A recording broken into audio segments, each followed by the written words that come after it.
Olá pessoal, muito boa noite para você que nos assiste aqui na TVT e nos acompanha pela Rádio Brasil Atual. O Revista Brasil TVT começa agora comigo, Cosmo Silva, e com Ana Rosa Carrara. Boa noite, Ana Rosa. Boa noite, Cosmo. Boa noite também a quem nos acompanha. Em dose tripla, o presidente Luiz Inácio Lula da Silva sancionou no último dia 3 projetos de lei sobre direitos das mulheres, incluindo aí o que trata da igualdade salarial com homens na mesma função. Aprovado em 1º de junho, o projeto de lei torna obrigatória a igualdade salarial e os critérios em torno da remuneração para trabalhos de igual valor ou na mesma função. O programa repercute essa questão e a 17ª Conferência Nacional de Saúde, finalizada esta semana em Brasília. No encerramento, a ministra da Saúde, Nízia Trindade, afirmou que o governo vai pagar o piso nacional da enfermagem retroativo ao mês de maio.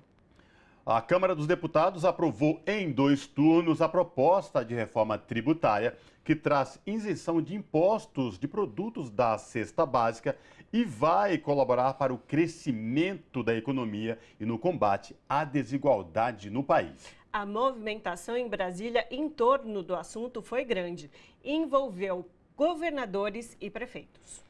A reforma tributária e as consequências em se manter uma taxa de juros tão altas, que hoje está em 13,75% ao ano, pelo Banco Central, serão temas analisados no programa. Na última quarta-feira, 18 líderes de 9 partidos apresentaram ao presidente do Senado, Rodrigo Pacheco, um pedido de investigação contra Campos Neto e o Banco Central.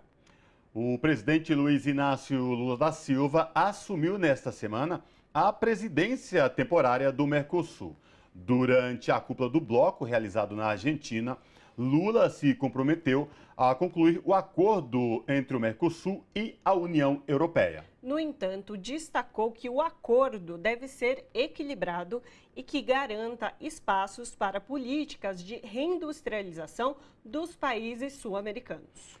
O Revista discute essas negociações e os protestos que estão acontecendo na França. As manifestações chegam a mais de uma semana, com casa de prefeito incendiada e mais de 2.000 presos. As manifestações tiveram início após a execução de um jovem negro pela polícia na periferia de Paris. E para finalizar, no nosso momento cultural, vamos falar de um samba-enredo composto por trabalhadores bancários do Rio de Janeiro, que pode ser destaque na Escola Estácio de Sá em 2014, na Sapucaí do Samba. Você acompanha o Revista Brasil TVT também pelo YouTube, youtube.com/RedeTVT. Qual é ou quais são os reais motivos dos protestos que estão acontecendo na França? As manifestações chegaram a mais de uma semana, com casa de prefeito incendiada e mais de 2.000 presos. Manifestações tiveram início após a execução de um jovem negro pela polícia na periferia de Paris.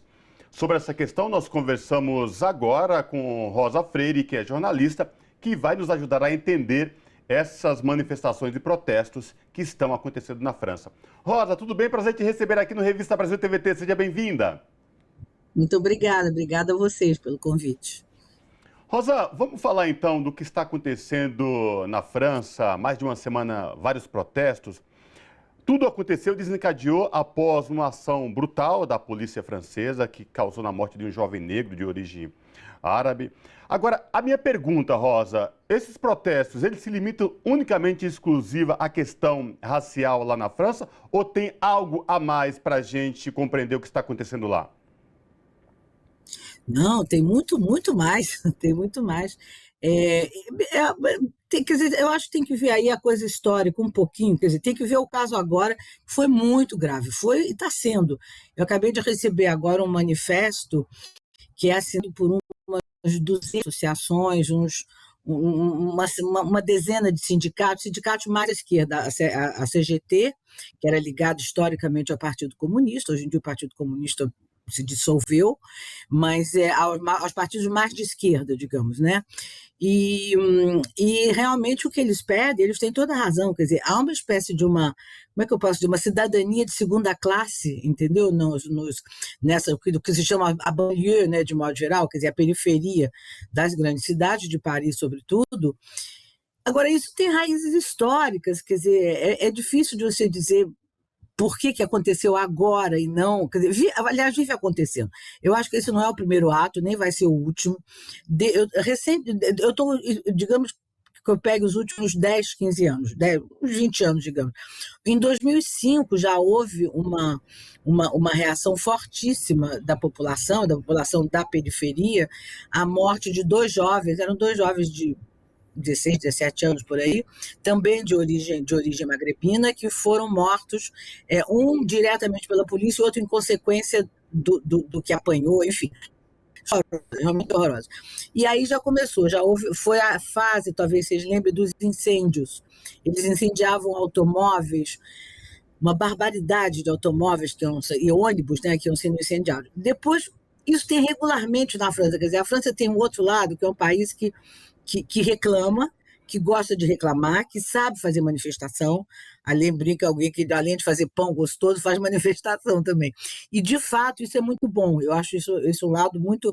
Eu gosto de ver essas manifestações na França, eu acho que é uma coisa que fortalece muito a cidadania. Mas nem por isso os problemas são resolvidos. Quer dizer, pelo contrário, eu acho que depois das de 2005, houve depois, por exemplo, eu me lembro de 2017, 18 por aí, começaram os coletes amarelos. Já era outra problemática, não era pelo fato de serem imigrantes, era ali pelo fato deles estarem, digamos, é uma população de classe média baixa, que no interior da França foi perdendo as escolas, nas pequenas cidadezinhas foram fechando porque não tinha muito aluno, o comércio muito pequenininho, então o supermercado era longe, as famílias tinham que ter 2 carros, por exemplo, para levar os filhos ao colégio, que era uma cidade um pouco afastada, e não tinha mais os trens, que sempre a rede ferroviária na França foi muito boa. Eles foram privilegiando os trens de alta velocidade, que são os mais caros, as passagens mais caras e tal, e tiraram vários trens que ligavam de uma cidade a outra, os pequenininhos, digamos, né? Então você teve que começar a comprar carro. Gente bem mais pobre, mas que teve que se virar com o carro. E andava muito, eles andam muito durante o dia. E, de repente, o Macron sobe barbaramente o preço da gasolina. Aí estourou a revolta dos coletes amarelos. Foi 2017, 18, por aí. O Macron tinha entrado recentemente na presidência da República. 2019, teve outras manifestações imensas com a CGT, com greve de transporte. Quer dizer, a França tem regularmente. O que aconteceu desta vez, eu acho, que é muito triste, mas ao mesmo tempo é muito bom, é que os policiais que estavam perseguindo esse jovem, que de fato estava dirigindo sem carteira, ele já tinha tido problema de estar um pouco com, enfim, um pequeno consumidor de droga, mas enfim, era um menino de 17 anos, ele estava com um colega do lado e estava andando na pista errada, tudo isso é verdade, porém a polícia não podia jamais interpelar, ok, mas não podia jamais atirar, né? E parece que a coisa foi violenta. O que a novidade que mudou e está mudando tudo e está sensibilizando muitas pessoas é que os policiais deram uma espécie de um depoimento, vamos dizer com todas as letras, falso, dizendo que eles tinham tirado em legítima defesa, e segundos, minutos depois, apareceu um vídeo, porque hoje em dia tudo que a gente faz acaba sendo filmado, né? Apareceu um vídeo mostrando claramente que não houve ali um desrespeito à autoridade, não houve legítima defesa. Na verdade, um dado momento, um dos 2 policiais, que estava de motocicleta, atira no menino. Bom, então isso mudou, quer dizer, mudou e desmoralizou muito a polícia, os sindicatos de polícia da França estão furiosos. Tem um que é bem de direita, chamado Alliance, que fez lançou um comunicado dizendo que... Mas num nível de extrema-direita, uma coisa muito assustadora. Isso é um problema recorrente quer dizer, sempre acontece na França. Agora, desta vez, a meu ver, foi diferente, porque a polícia se desmoralizou. quer dizer, este policial em torno da polícia inteira. E aí agora tem gente querendo saber se os outros depoimentos dos policiais em algum outro momento são verdadeiros ou não são. Quer dizer, isso vai dar realmente uma mexida muito grande nas forças policiais, que, em geral, agem. Não, mas eu ia. Pode encerrar, concluir o que você estava falando, que em seguida eu te faço uma pergunta. Não, é isso mesmo, quer dizer, mostrar que agora a coisa foi de outra amplitude, a amplitude foi maior, quer dizer, foi muito amplo e vai acontecer, vai ter consequências não só nos problemas da população do subúrbio, como nas próprias forças do Estado francês, entre elas as policiais. E aí eu ia te perguntar, inclusive, sobre as relações de esquerda, direita, Le Pen, Macron. Como é que fica isso diante dessas mobilizações? Isso influencia nessas política institucional? Porque a gente vem acompanhando a política francesa há algum tempo, assim, com um levante da extrema-direita com a Le Pen, mas essas manifestações, essa mobilização, principalmente de uma juventude, né? Boa parte de quem está nas ruas nesse momento são muito jovens, né? Tem 17 anos, como o Nahel também, que foi assassinado. E aí eu queria entender o que muda nessa política institucional e o olhar da população para eles, para quem disputa, digamos, essa política institucional. Olha, eu não tô, eu estou aqui, né? Eu estou acompanhando todo dia e tal, mas estou aqui. Eu não tenho visto grandes declarações e bombásticas da Marine Le Pen, que é, digamos, por hora a líder da extrema-direita. Porém, houve uma coisa muito curiosa, muito. A França tem uma coisa assim meio de solidariedade que é muito legal, muito simpático e tal. E eu, inclusive, me enganei. Eu tinha visto um movimento de solidariedade, fizeram uma espécie de uma vaquinha de um lado para ajudar a família do Nahel, enfim, a mãe, bom, tudo bem. E essa vaquinha já tinha recolhido até ontem, uns 150 mil euros, dá uns 800 mil reais, por aí, 750 a 800 mil reais. A do policial, para ser também ajudado, digamos, ou nas despesas de advogado que ele vai precisar e tal, bateu rapidamente 1 milhão de euros, quer dizer, quase 10 vezes mais. E aí, quer dizer, isso é uma coisa estranha, quer dizer, e preocupante, porque tem muita gente com pena do policial, e não, o que demonstra mais ainda essa espécie de racismo que tem na França, é visível. Agora, depois disso, eu achei que era isso, essas vaquinhas de solidariedade costumam ter, e elas arrecadam muito dinheiro. Depois disso, eu vi anteontem que quem lançou a vaquinha para ajuda do policial não é a Marine Le Pen, ela direto não foi, mas é um cara meio que está em todas dos movimentos da extrema-direita, ele está em todas. Ele é um cara bem de extrema-direita, tem às vezes programa de rádio, de televisão, ele aparece em vários lugares. Foi ele que lançou, a tal ponto que pela primeira vez eu vi isso, eu nunca tinha visto, as autoridades, óbvio, mas eu digo, tem gente, os sindicatos, nesse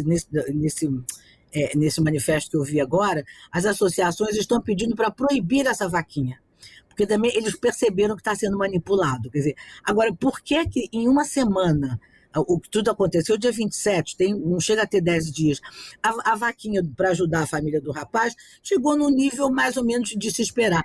O outro chegou quase 10 vezes mais. Quer dizer, é claro que tem muita gente, muito empresário, muito rico, muito o que for de extrema-direita. Eu vi ontem eles põem a maior, digamos, a maior quantia e a menor quantia, né? A menor quantia era 20 euros. A maior quantia teve uma pessoa, que ninguém sabe quem é, porque fica anônimo, que deu 12 mil euros. Quer dizer, é dinheiro, são 60 mil reais por aí.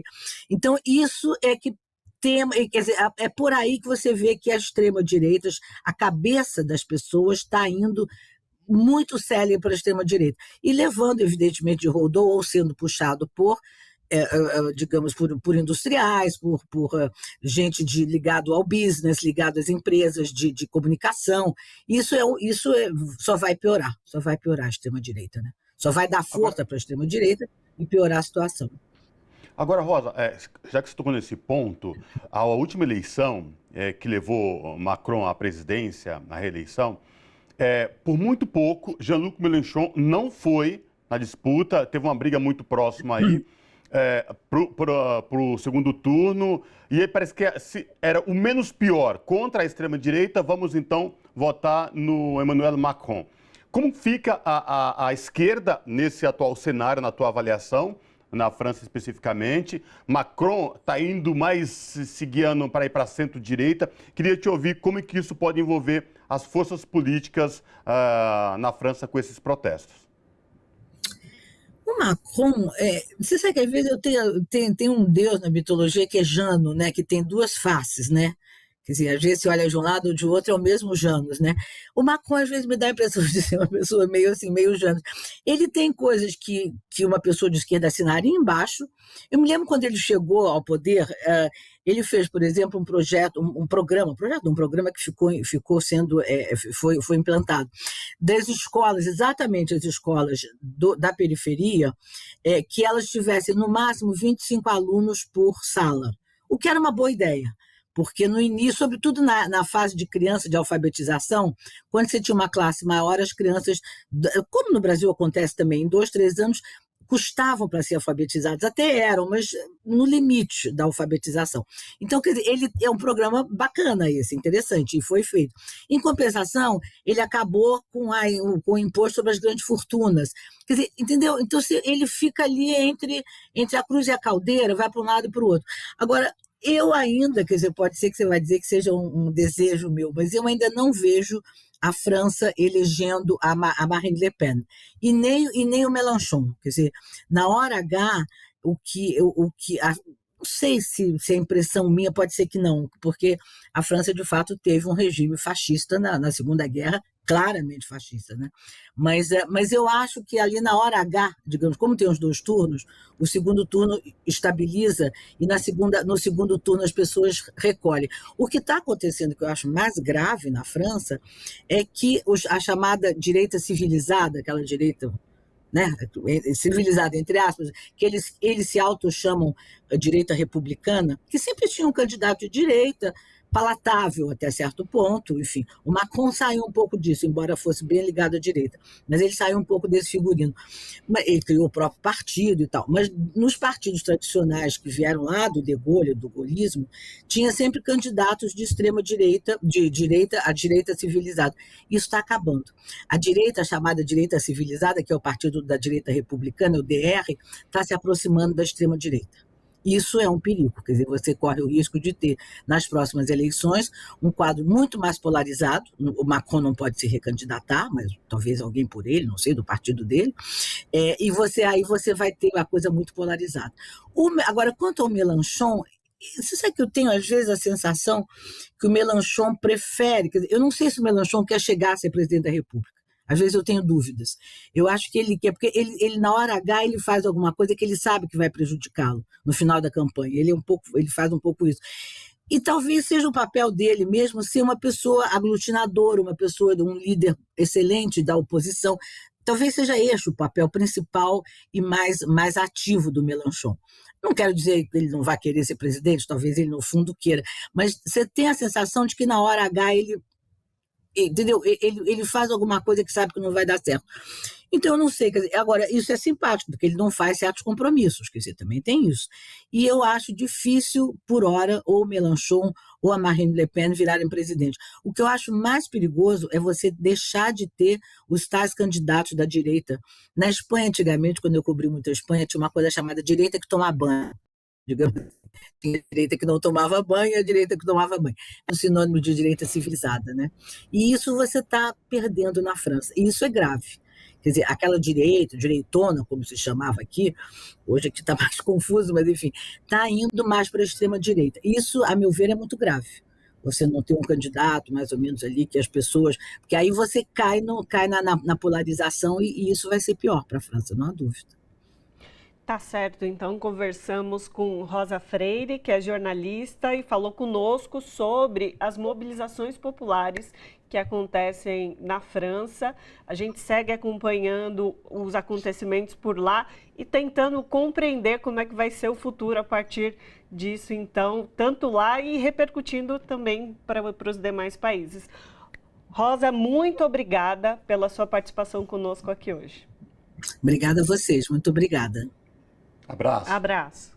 Quais as consequências em se manter uma taxa de juros tão alta que hoje está em 13,75% ao ano pelo Banco Central?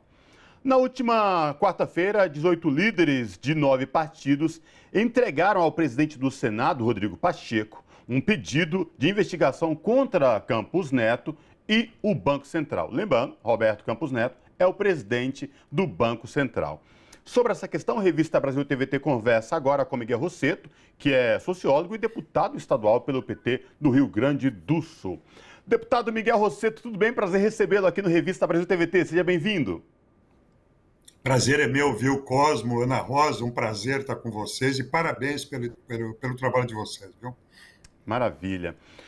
Deputado Miguel Rosseto, hoje o senhor está deputado estadual no Rio Grande do Sul, mas o senhor já foi ministro de Estado no primeiro governo do presidente Lula, no governo da presidenta Dilma Rousseff, e o senhor, mais do que ninguém, sabe o quão taxa de juros em níveis altos são prejudiciais e quanto isso impacta na vida dos trabalhadores e das trabalhadoras. Queria lhe ouvir sobre essa insistência de Campos Neto em manter uma taxa de juros tão alta, hoje em 13,75% ao ano, deputado. Então, Cosmo, esse é um tema central hoje, né, para o Brasil. O presidente Lula, né, mais do que o presidente Lula, né, há uma crescente ampliação de uma crítica a esse posicionamento, né, que é irracional, insustentável, né, tecnicamente, economicamente, indefensável, né, de manter a maior taxa de juros do mundo, gente, real. É disso que nós estamos falando aqui, né? Nós estamos falando da maior taxa de juros real. Nós estamos falando em algo como 9 a 10 pontos percentuais real, né? Com uma inflação em declínio, essa taxa de juros altíssima, a maior taxa de juros do mundo, não há nenhuma justificativa. E as consequências são devastadoras, né?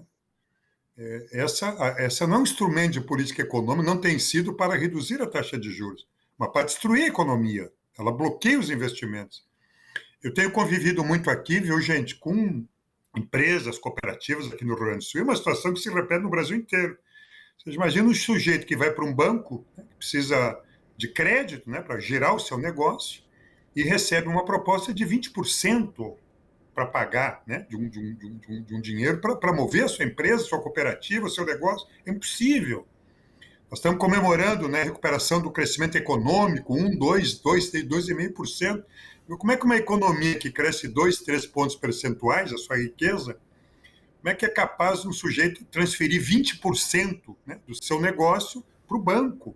Isso é absolutamente insustentável, é devastador para a nossa economia, especialmente no momento que o Brasil começa a se arrumar, né? Ontem foi uma vitória extraordinária para o Brasil, a aprovação em primeiro turno da reforma tributária. Essa reforma tributária simplifica, ela caminha na direção da justiça tributária, ela reduz custo tributário, reduz sonegação, acaba com a guerra fiscal, estimula a nossa indústria. Então, com o arcabouço fiscal mais a reforma tributária, o Brasil começa a se arrumar e o cenário de futuro é muito, muito positivo para uma retomada de crescimento, com mais igualdade, com mais distribuição de renda, com o salário mínimo aumentado, com os programas públicos voltando. O que falta cada vez mais fica mais claro neste cenário, no conjunto desse cenário, é uma situação escandalosa, absurda, insustentável de manter essa taxa de juros, que, na verdade, é uma expressão do bolsonarismo dentro de um governo eleito, né? Que nós devemos, obviamente, ampliar ao máximo esse debate, de tal forma de iniciarmos rapidamente, né, uma trajetória de redução dessa taxa de juros e permitir uma recuperação da economia brasileira. E, deputado, a gente viu, principalmente nessa última decisão de junho, sobre a manutenção da taxa de juros a esse altíssimo patamar, que Campos Neto quase que se isolou nessa decisão, já que até varejistas, boa parte do agronegócio, industriais, já pediam que pelo menos um indicativo de redução. Mas aí a minha pergunta vai para uma questão que aconteceu essa semana. Aquino e Galípolo foram aprovados pelo Senado para assumirem postos ali no Copom, né, parte do Banco Central. O senhor acredita que a entrada de Aquino, que é um profissional de carreira ali do Banco Central. E Galípolo, que era uma pessoa importante ali também no Ministério da Fazenda, junto com a Haddad, pode ajudar a desfazer esse nó da manutenção? Gostaria de ouvi-lo sobre isso. Acho que sim, acho que tem que levar racionalidade, compromisso. O Banco Central tem compromissos legais com o Brasil, de redução, de preservação da moeda, mas de crescimento e geração de emprego. Quer dizer, levar credibilidade para a política monetária, uma política monetária que perde credibilidade, quer dizer, ela é insustentável. Hoje fica mais claro, eu quero insistir nisso, nós estamos falando da maior taxa de juros real do mundo, uma transferência da riqueza, da renda produzida pelo trabalho, né, de todos aqueles que produzem, para o sistema financeiro. E é um subproduto disso muito importante, que é a ampliação da dívida do Estado, dos Estados da União. Eu pego o Rio Grande do Sul, os estados que têm suas dívidas com a União, lastreadas na Selic, quer dizer, então, há um aumento de endividamento irreal que nós temos que pagar, não por conta de obras ou investimentos, por conta da taxa de juros. O presidente Lula, recentemente, eu acho que isso é muito educativo, né, gente? O presidente do desastre, essa taxa de juros, o presidente Lula, recentemente, apresentou um plano de safra para a agricultura familiar, histórico, mais de 400 bilhões. Mas ele teve que subsidiar, para financiar a produção de alimentos, reduzir a taxa de juros frente a essa situação escandalosa de 13,75 com recurso público. Ou seja, o orçamento da União tem que pagar essa diferença entre esses juros e real com uma taxa de juros que estimula investimento e produção de alimentos. Portanto, esta política monetária, ela joga diretamente para dentro da situação fiscal e reduz a capacidade de investimento do país. O plano Safra custa para o Brasil hoje, essa redução de taxa de juros, algo em torno de 12 bilhões de reais. 12 bilhões de reais que estão sendo utilizados para estimular a produção agrícola no Brasil, poderiam estar sendo utilizados para financiar um programa Minha Casa Minha Vida, por exemplo, né? Outros investimentos para reduzir fila do SUS. Então, eu penso que é absolutamente necessário, e cresce essa opinião no Brasil, de que essa política econômica é destruidora da economia nacional.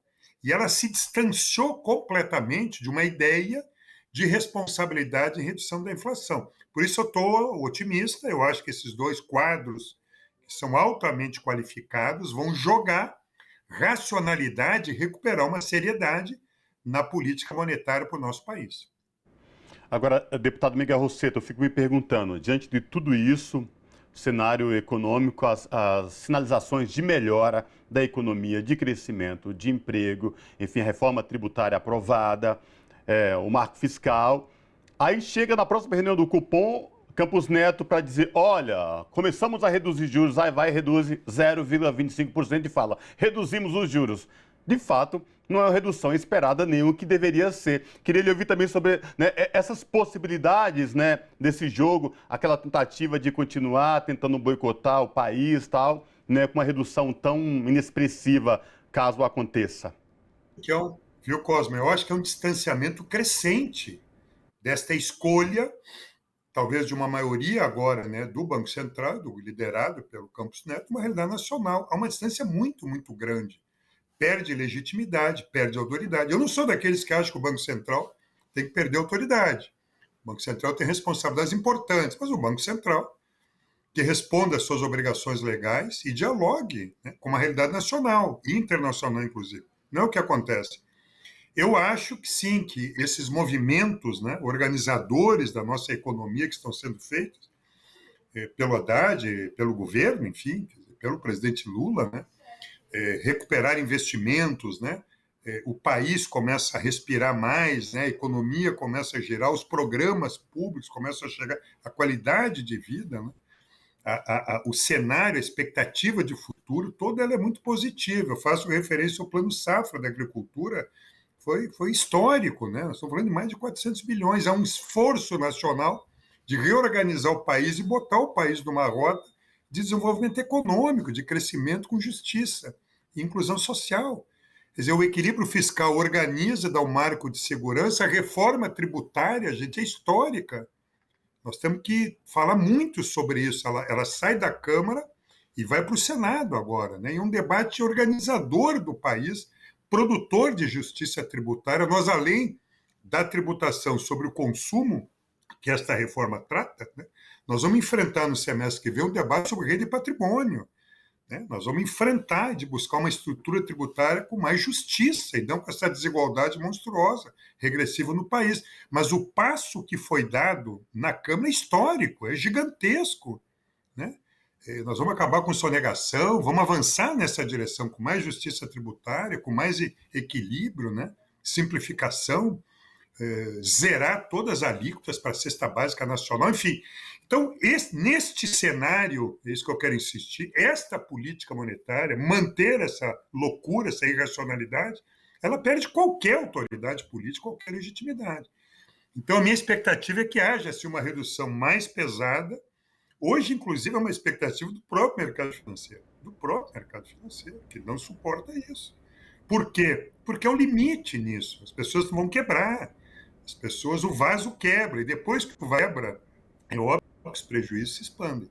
Então, a nossa expectativa mesmo, e a Ana Rosa trazia para nós esse movimento, né, de atualizar essa diretoria com quadros, com essa qualidade e responsabilidade. Eu acho que todos nós, esse debate nacional que nós estamos fazendo, que o Senado faz, que o Congresso faz, eu acho que vai haver uma convergência necessária, né? A redução da taxa de juros, com uma política monetária adequada à realidade do país, né? Essa expectativa positiva do país, de tal forma que nós possamos entrar no ano de 2024, né? Com uma perspectiva de crescimento econômico, né? De retomar investimentos, de retomar emprego, renda do nosso país. O que falta é a redução da taxa de juros. Incomoda. Agora, deputado. E o crescimento econômico hoje, a partir do que nós conquistamos, é esta taxa de juros insustentável. Agora, deputado, o último minutinho que a gente tem da nossa conversa aqui, estamos chegando bem ao final, mas eu preciso perguntar ao senhor sobre o pedido de várias representações e autoridades da retirada de Campos Neto à frente do Banco Central. Ele teria um mandato até o final de 2024. Ele disse já várias vezes que ficaria até 2024, mas se o senhor rapidamente puder expressar o que o senhor avalia desse pedido de retirada de Campos Neto antes disso. Eu acho muito importante, porque recoloca a responsabilidade do presidente Central do Banco e da diretoria. Eles têm um mandato. Eles respondem pela legislação e por um mandato. E a sua retirada, caso não cumpram com a sua missão, o Senado da República tem essa responsabilidade. Eu quero só aproveitar rapidamente. Nós aqui no Rio Grande do Sul, por bancadas de 9 lideranças dos mais diversos partidos aqui da Assembleia Legislativa do Rio Grande do Sul, entregamos uma carta ao presidente do Senado. Quem estava na presidência era o senador veneziano, do MDB da Paraíba, né? Nós entregamos uma carta em nome de 9 bancadas da Assembleia Legislativa do Rio Grande do Sul nessa direção, estimulando o Senado da República a cumprir com a sua responsabilidade, né, de garantir uma política monetária correta. E se tiver que trocar o presidente do Banco Central, né, para garantir uma política econômica adequada ao país, o Senado da República tem essa responsabilidade, sim, e que ele cumpra com a sua responsabilidade junto à nação brasileira. Portanto, é um movimento importante. Ninguém tem um mandato sem responsabilidade, tem um mandato com responsabilidade, e é o Senado a instituição que tem que preservar o interesse do Brasil. Perfeito. Conversamos com Miguel Rosseto, que é sociólogo e deputado estadual pelo PT no Rio Grande do Sul. Deputado, muitíssimo obrigada pela sua participação conosco hoje. Muito obrigado, um abraço a todos vocês e mais uma vez parabéns pelo trabalho. Abraço. O presidente Luiz Inácio Lula da Silva assumiu nesta semana a presidência temporária do Mercosul. Durante a cúpula do bloco na Argentina, Lula se comprometeu a concluir o acordo do Mercosul com a União Europeia. No entanto, destacou que o acordo deve ser equilibrado e que garanta espaço para políticas de reindustrialização dos países sul-americanos. Sobre essa questão, a revista Brasil TVT conversa agora com Mônica Valente, que é secretária executiva do Foro de São Paulo. Mônica, tudo bem? Prazer te receber aqui no Revista Brasil TVT. Seja bem-vinda. O prazer é todo meu, Cosmo e Ana Rosa, de estar aqui de novo com vocês para falar de um tema tão importante.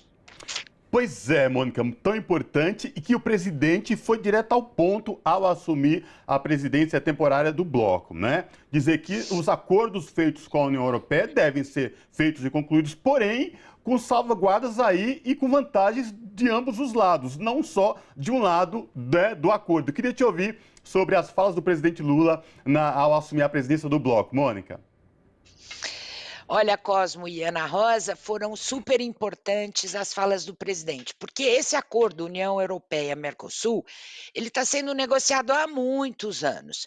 E há uma expectativa bastante, vamos dizer, um desejo bastante grande dos países do Mercosul e do bloco de poder concluir esse acordo. No entanto, todos os países do Mercosul têm a compreensão de que o acordo ele deve ser, primeiro, bom para ambas as partes. Segundo, isso implica em, eventualmente, renegociar alguns itens. Tem um item a mais que surgiu nesse último período, que é uma chamada side letter, carta ao lado, traduzindo literalmente do inglês.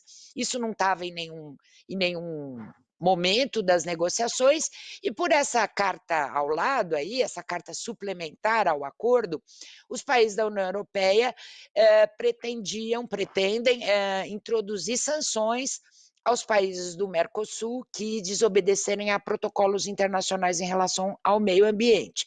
E o que o presidente Lula tem dito, e houve acordo de todos os presidentes, é que um acordo ele não pode já começar prevendo sanções. Em primeiro lugar, porque é um acordo de livre arbítrio.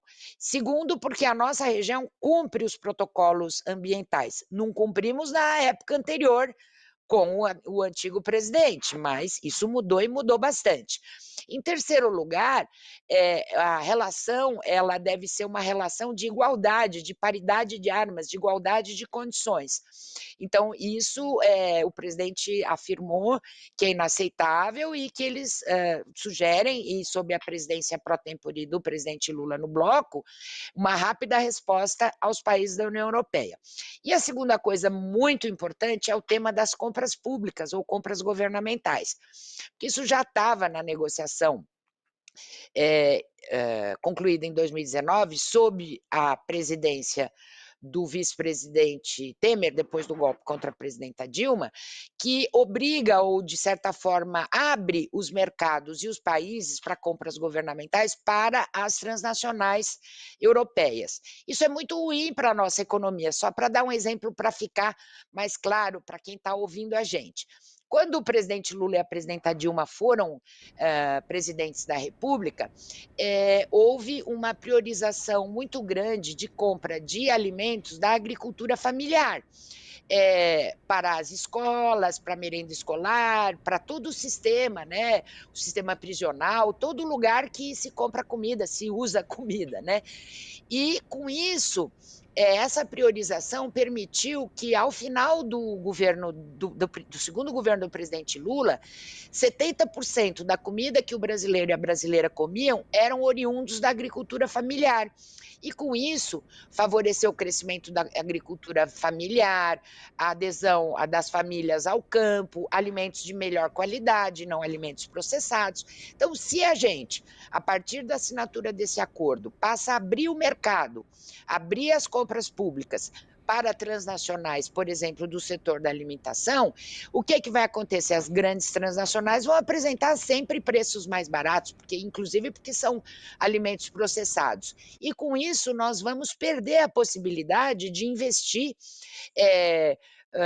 na agricultura familiar no nosso país. Então, se a gente aceita uma cláusula como essa, todas as nossas pequenas e médias empresas vão ter menores possibilidades de disputa. Isso não vale só para o Brasil, vale para todos os 4 países do Mercosul e os membros associados. Então, esse é outro ponto que o presidente Lula pretende rediscutir do acordo União Europeia-Mercosul. Há vontade política de concluir esse acordo, mas nós precisamos de igualdade de condições para poder também o nosso país deixar de ser um mero exportador de commodities, de minério de ferro e soja no comércio mundial. E eu gostaria de escutá-la agora sobre o presidente Lula assume então a presidência do Mercosul, que é rotativa, né? Mas, de fato, ele já vem fazendo uma movimentação de aproximação com esses países desde que tomou posse em 1º de janeiro. Mas eu gostaria de escutá-la sobre qual o papel tem sido do presidente Lula quanto ao fortalecimento do bloco Mercosul como um bloco potente, não só em relação à União Europeia, mas nas outras relações internamente também, como isso tem sido fortalecido para a organização interna dos países. Boa pergunta, Ana Rosa, porque às vezes as pessoas, assim, que não estão acostumadas com esse tipo de discussão, falam, mas esse negócio é política externa, não tem a ver aqui com a minha vida cotidiana, né? E o que isso tem a ver aqui comigo e com a nossa vida? O presidente, ele trabalhou basicamente com duas linhas. Uma linha é o fortalecimento institucional do Mercosul. Então, recuperar o foro empresarial, que é um foro muito importante, porque as empresas dos nossos 4 países podem se juntar em cadeias produtivas regionais, podem fazer como a União Europeia fez, né? Estimular a industrialização dos 4 países a partir de um debate no foro empresarial. Isso o que vai acontecer? Vai gerar emprego nos nossos países. Por isso interessa para a vida cotidiana das pessoas. O outro aspecto desse fortalecimento institucional é o compromisso do presidente Lula de fortalecer a participação social no Mercosul, que também é muito importante. Durante os últimos anos, nos 6 meses da presidência pró-tempore da Argentina, a cúpula social ela foi feita online por causa dos problemas de mobilidade que nós temos e rescaldo da pandemia. Mas o presidente se comprometeu de fazer a cúpula social de maneira presencial, o que aproxima o debate e as demandas do povo brasileiro, através dos seus movimentos sindical e sociais, do bloco, do Mercosul. E outra coisa muito importante é o seguinte, o Mercosul, ele tem um fundo que se chama FOSEM, Fundo de Convergência Estrutural. Para que serve esse fundo? Ele serve para equalizar e para ajudar as empresas dos 4 países a se organizarem em cadeias produtivas regionais. Então, por exemplo, quando o presidente do Uruguai reclama, mas ele está também falando de uma demanda e de um problema que os países como Uruguai e Paraguai têm em relação às 2 maiores economias, que é a Argentina e o Brasil, em relação a uma assimetria entre as 2 economias. Então, você precisa ter um fundo que permita corrigir essas assimetrias e fortalecer também a indústria uruguaia. Eu vou dar um exemplo. Quando o presidente, eu não me lembro mais quem era o presidente pró-tempore da Unasul, mas foi feita um acordo de desenvolvimento da cadeia produtiva regional dos brinquedos. Quem lembra, muitos anos atrás, a gente comprava tudo que era brinquedo da China, lembra disso? Aqueles brinquedinhos para dar de Natal para a molecada das nossas famílias. Depois desse acordo, utilizando os recursos do FOSEM, foi feita uma cadeia produtiva regional do brinquedo, onde o plástico era produzido num país, o design do brinquedo era no outro país, enfim, de tal maneira que todos os países do Mercosul trabalhavam nessa cadeia produtiva regional e o FOSEM, ele ajudou a estruturar essa cadeia, gerou emprego nos 4 países e fez com que a nossa região pudesse ser autônoma em relação a esse tema dos brinquedos. Mas os brinquedos é uma coisa que muitos dirão, é supérfluo. Supérfluo quem não tem filho e neto no Natal, para quem não tem filho e neto no Natal, né? Mas tem outras coisas também que isso gerou emprego, etc. Então, o Brasil não pagava o FOSEM há muitos anos, porque cada país tem que aportar recursos para esse fundo. Então, o presidente diz, não, nós vamos voltar a pagar nossa dívida com vamos pagar nossa dívida, vamos voltar a pagar para justamente fortalecer esse aspecto da industrialização, esse aspecto da correção das assimetrias. Outra coisa muito importante foi, eu sei que isso aí parece economês, mas não é, é bom as pessoas saberem, foi a revisão dos acordos de origem. O que quer dizer isso? Os 4 países do Mercosul, eles podem ter no seu comércio intrarregional e extrarregional, eles podem ter nos produtos que exportam entre si e que exportam para fora do bloco, um máximo de 45% de insumos produzidos em países de fora do bloco. E foi facilitada essa, vamos dizer assim, essa certificação do regime de origem e foi facilitada em termos burocráticos, sabe? Isso vai aumentar muito o comércio intrarregional entre os 4 países do bloco, mas também vai incrementar o comércio dos produtos produzidos aqui na nossa região para o exterior. Ou seja, vai gerar emprego, vai gerar crescimento econômico nos nossos 4 países. Então, nós esperamos que nesses próximos 6 meses, sob a presidência pró-tempore do presidente Lula no Mercosul, a gente vai avançar bastante e trazer muitas alegrias para o nosso povo e para o povo dos 4 países do bloco. Mônica, nosso tempo está chegando ao final, temos 2 minutinhos, mas eu quero te ouvir sobre, nessa conjuntura de fortalecimento, da possibilidade de novos países aderirem ao bloco do Mercosul. Olha, já foi tratado, os países do bloco são esses 4, e mais a Venezuela, que numa época de retrocesso nos governos dos países, ela foi suspensa por uma suposta cláusula democrática. Isso aí a gente precisa discutir até melhor em outra ocasião, porque é muito complexo, mas foi uma medida política. Mas há outros países que são membros associados, é o caso do Chile e de outros países. E agora, nessa reunião, foi agilizada a entrada da Bolívia como membro associado. É uma coisa muito importante. A Bolívia é riquíssima em lítio, junto com a Argentina e o Chile, que também é um membro associado. Então, é importante a Bolívia ser aceita como membro associado, porque essa cadeia produtiva do lítio, que é um minério importantíssimo para a produção de baterias, não só de celular e notebook, mas também de carros elétricos, vai ser importantíssimo para a gente desenvolver essa cadeia produtiva, inclusive sob um padrão de proteção ambiental, de não ser aquela mineração que estraga o meio ambiente dos países onde tem. Então, a entrada da Bolívia vai dar um impulso muito grande nessa cadeia produtiva do lítio, que é um dos minérios mais requisitados do mundo.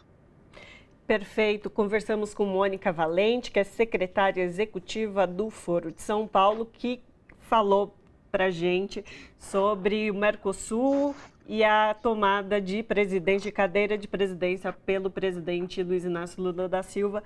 Mônica, muitíssimo obrigada pela sua participação conosco hoje. Obrigada a vocês, bom trabalho e parabéns. Abraço. Abraço. E agora a gente faz um breve intervalo e volta daqui a pouquinho.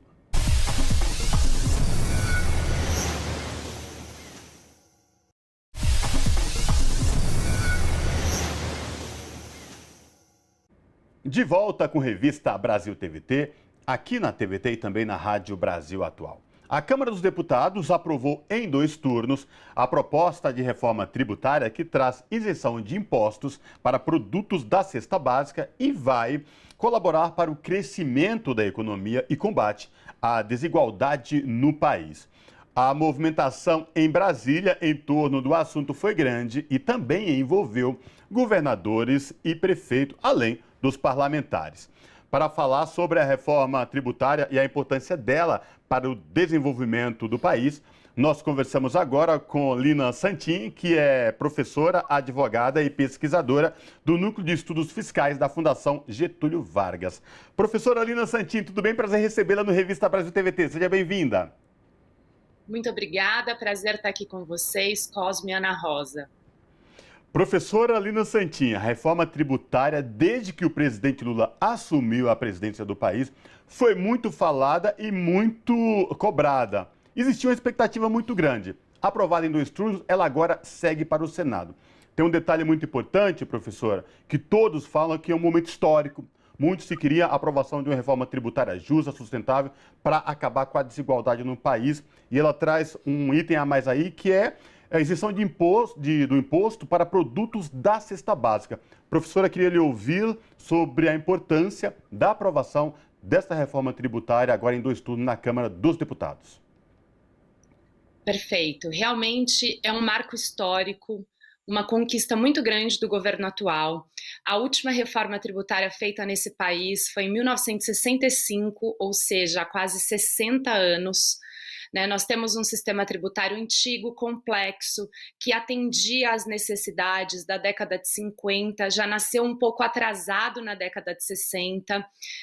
Isso porque a nossa base do consumo, que é única, foi dividida em 3 setores diferentes da economia para atender uma demanda de autonomia financeira dos entes subnacionais. Então, a gente pegou a base do consumo, que é única e que o mundo inteiro tributa através de um IVA ou de um sales tax. 174 países através de um IVA e pouco mais de 20 através de um sales tax. E o Brasil era o último país do mundo a tributar de uma forma diferente, pegando essa base que deveria ser única e dividindo em 3, o ISS, que é a base de serviços, com os municípios, as mercadorias, o comércio, que é a base do ICMS, para os estados, e a indústria ficou, que é o IPI, ficou para a União. Isso funcionou de certa forma quando a economia ainda era mais estática no passado, mas com o crescimento da economia digital isso não faz mais sentido algum, essa divisão. Criou complexidade, criou guerra fiscal, os estados brigam para atrair investimentos para os seus territórios, porque uma outra disfunção do nosso sistema atual é que ele incide sobre origem, ou seja, ele onera a produção brasileira. A gente exporta tributo porque a gente não tem devolução desses créditos e muitos desses tributos acabam se acumulando ao longo da cadeia. A gente tem um problema muito sério também com relação à legislação do PIS/COFINS, que veio depois, o sistema não cumulativo, em 2002 e 2003, porém com várias restrições ao direito de crédito. Isso também causou uma litigiosidade enorme e um problema muito sério do ponto de vista da economia e da concorrência dos produtos nacionais com os internacionais. Então, esse momento é muito histórico. O governo foi muito hábil em conseguir juntar todos esses interesses que são muito difusos. A gente tem municípios, mais de 5 mil municípios no Brasil, com realidades totalmente distintas com relação às suas necessidades arrecadatórias e às suas capacidades tributárias. Então, ao passo que grandes municípios têm ali o ISS como um futuro promissor, os pequenos vivem exclusivamente de repasse, precisavam de uma atenção especial. Os estados, embora estejam todos com suas finanças bastante comprometidas, alguns deles, especialmente aqueles que no passado viveram da concessão de benefícios fiscais, tinham muito receio de perder esse instrumento para se fazer política. Então, houve toda uma costura política aí para que esses interesses fossem reunidos dentro da proposta que foi aprovada ontem, com grande maioria. A gente precisava de 308 votos para aprovação, então houve uma margem grande ainda, o que demonstra realmente uma habilidade política muito grande. Já se tentou muito no passado, não chegamos sequer perto, Eu realmente acredito que tinha que ser nesse governo, tinha que ser com essa conjunção para que isso finalmente acontecesse. E, professora, gostaria de escutá-la com como a relação desta reforma tributária e o arcabouço fiscal, que também foi aprovado recentemente pelos parlamentares, como que isso vai mudar o cotidiano das pessoas quanto à economia, A senhora já pontuou alguns aspectos importantes de mudança de como os impostos serão cobrados nacional, estadual e municipal, mas na vida das pessoas, o que muda assim na prática? Bom, o maior ganho dessa proposta é a transparência. O fato é que hoje o brasileiro, quando vai no supermercado, não sabe quanto paga de tributo sobre aquilo que consome. Né? Quando vamos às compras em geral, ao comprar vestuário, necessidades em geral do nosso dia a dia, inclusive nós, tributaristas, especialistas no assunto, não sabemos qual é a carga final de um produto que a gente consome.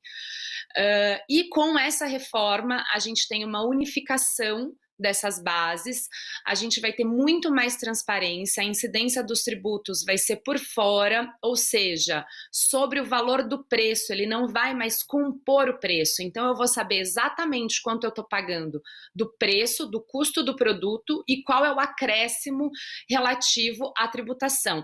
Isso é de extrema importância para a cidadania fiscal. Né? A tributação sobre o consumo, ela é inteira arcada do ponto de vista econômico por nós, por cidadãos comuns, nós que somos os eleitores. Infelizmente, como no Brasil até hoje ela recaiu sobre a produção, quem tomou pé dessa discussão e quem sempre saiu à frente, na verdade são os empresários, porque eles se colocam como os pagadores, mas em realidade isso não deve acontecer. Se acontece é porque é errado. Quem paga, quem arca, somos nós, pessoas físicas, ao final.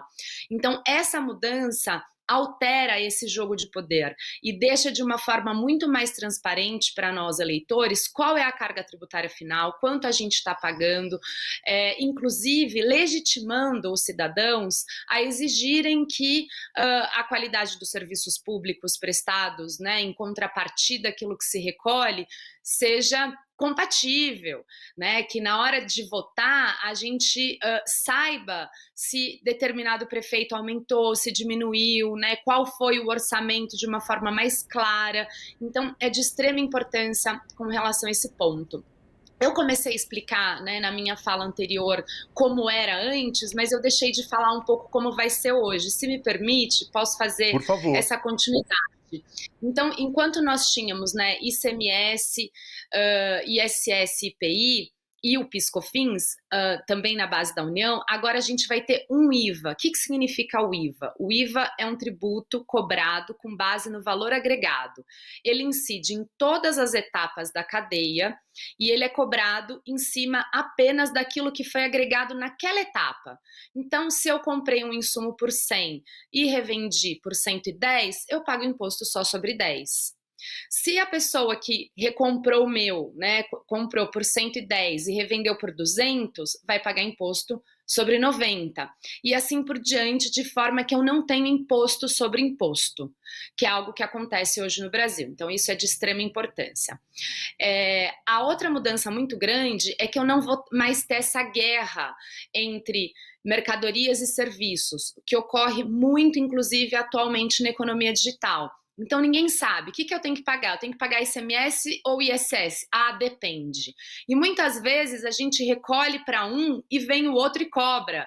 Então, é um cenário de insegurança jurídica muito grande, que afasta investimentos e que causa muito custo de compliance também para as empresas. Agora, o que você vai pagar? Você vai pagar o IVA. Acabou. Não tem mais essa discussão. Como vai ser esse IVA? É um IVA dual. É um IVA com base, inclusive, no modelo que se tem na Índia e um modelo canadense. Tá? Por que um IVA dual? Porque nós somos uma federação. Né? Tem mais de 20 países no mundo que são federações e que utilizam o IVA, inclusive é um IVA unitário. Posso citar a Alemanha, outros países também, Austrália, para pensar naqueles grandes de proporção geográficas próximas às nossas. Mas aqui no Brasil entendeu-se que o IVA dual seria mais interessante, inclusive para atender um pleito dos governadores. Por quê? Eu vou ter um IVA federal, que vai ser da União, e um IVA subnacional, que vai ser dos estados e dos municípios. Com isso, a gente afasta aquele medo que os estados tinham da União tomar conta do IVA e deles perderem todo o poder de gestão em cima dessa possível ingerência da União. Então, separou-se, né, os interesses, a União ficou com o IVA dela e os entes subnacionais com o IVA deles. Para a gestão desse IVA subnacional, que se chama IBS, Imposto sobre Bens e Serviços, enquanto o IVA federal se chama CBS, Contribuição sobre Bens e Serviços, né, para a gestão desse IVA subnacional do IBS foi criado o Conselho Federativo, que é um órgão muito importante, a exemplo do que a gente tem do Comitê Gestor do Simples Nacional, que vai ser responsável aí pela gestão, pelo compartilhamento de informações dos 27 estados e dos mais de 5.500 municípios no Brasil. Professora, nosso tempo está chegando ao fim, mas eu quero lhe fazer duas perguntas, na verdade, em uma. No que diz respeito, professora, muito se falava na questão do que será cobrado de imposto no caso de jatos, iates, dessa importância de se pagar IPVA no caso de jatos, jet ski e jatinhos, né? E na ponta de baixo, vai diminuir impostos, produtos da cesta básica e menos impostos para saúde, medicamentos e educação. Queria ouvir essas duas diferenças, professora. Perfeito. De fato, faz muito tempo que a gente tinha esse pleito para que o IPVA atingisse esses outros meios de transporte, inclusive utilizados pela classe mais rica, e que isso tem que ser pago. Então, essa é uma vitória muito grande. A gente também criou a Cesta Básica Nacional, garantindo acesso aos produtos essenciais, e ao passo que também ficou prevista a criação do cashback tributário. Cashback é um termo em inglês que a gente não gosta muito, mas que muita gente já está acostumado. O que significa o cashback? As famílias de baixa renda estariam habilitadas para receber o imposto pago de volta. Né? É uma forma simples de eu não precisar fazer diferenciais de alíquotas, mas eu garantir que as famílias de baixa renda tenham esse benefício e paguem ainda menos tributo, diminuindo a regressividade inerente ao sistema tributário sobre o consumo. E um outro aspecto muito interessante também da proposta é que foi aprovada a possibilidade de cobrança do ITCMD, que é o Imposto sobre Herança e Doações, da forma progressiva. Isso também é muito importante para que se faça justiça social. Paralelo a isso, o que a gente espera agora? Que se analise uma proposta sobre a renda. Aqui a gente está falando só sobre consumo e um pedacinho aí de propriedade, que é ITCMD e IPVA.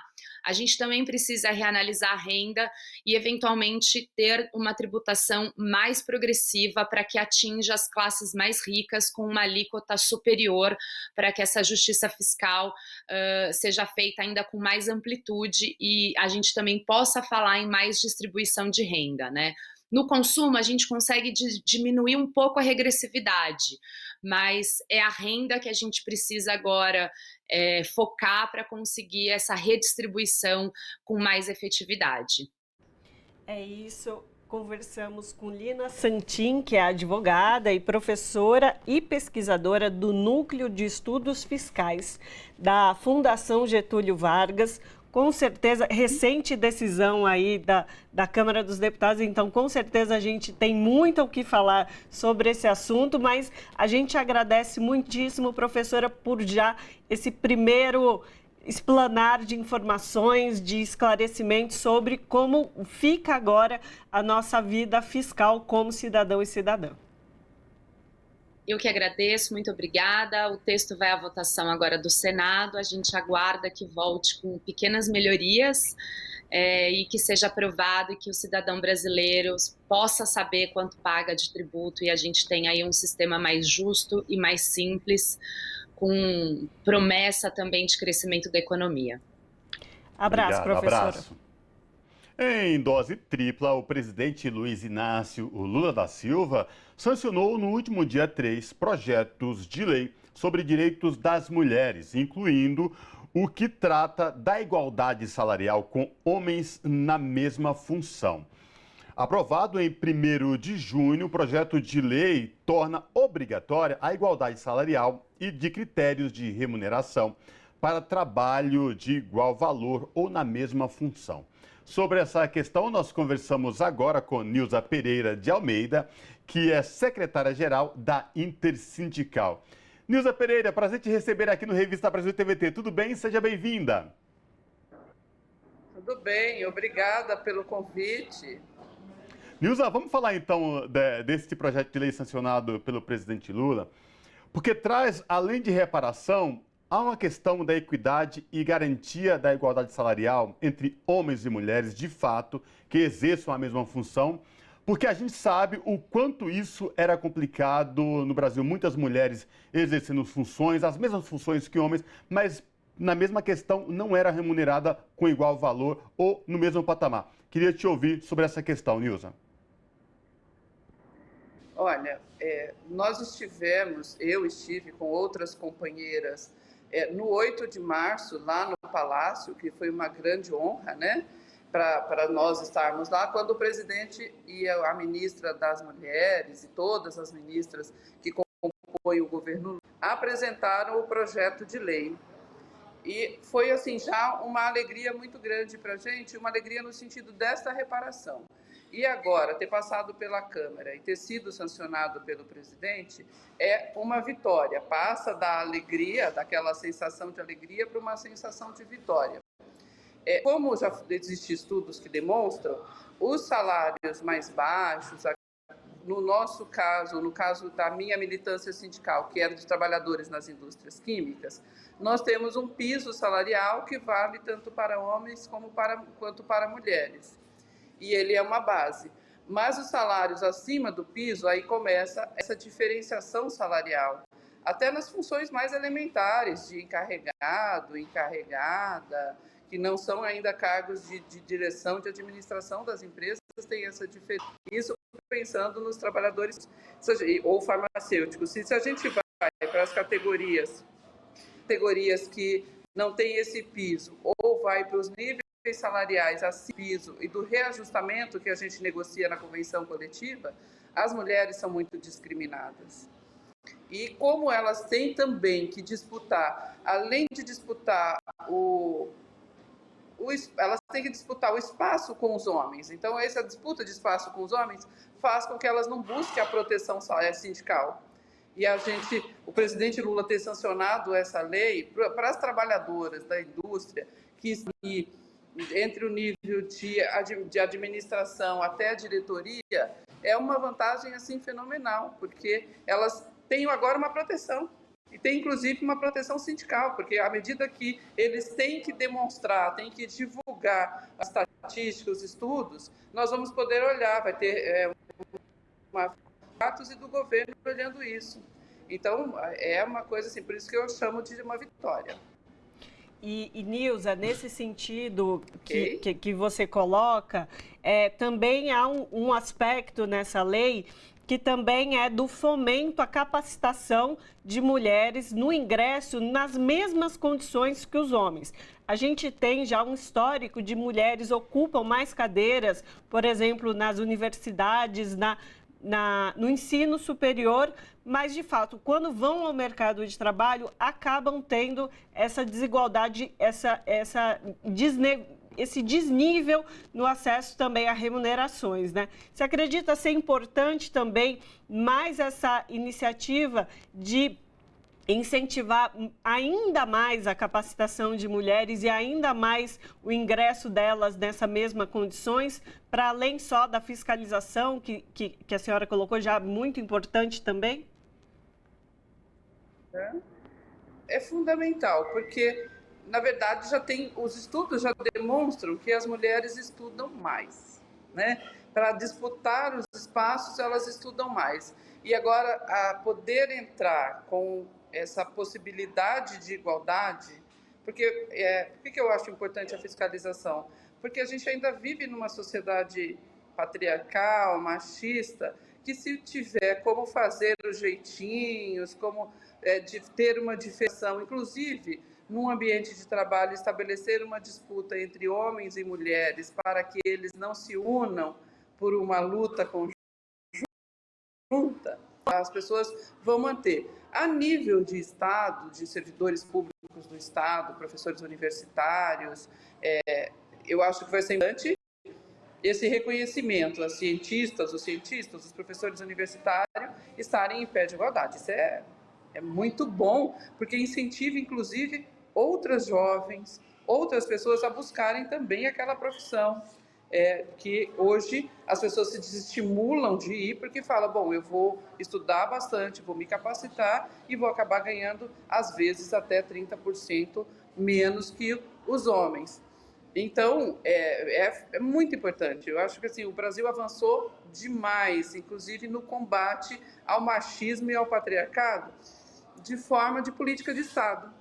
Não é só um desejo das mulheres, uma luta das mulheres, é uma política de Estado que demonstra a essa sociedade que ela tem que ser igual, homens e mulheres. Se a gente é igual perante a lei, a gente tem que ser igual também no mercado de trabalho. E se nós temos as mesmas capacidades de formação, o que nos diferencia é que nós gestamos a criança, que é feita entre homens e mulheres, o que nos diferencia é a nossa capacidade de gestação, a nossa necessidade do cuidado com a criança e depois com os adultos.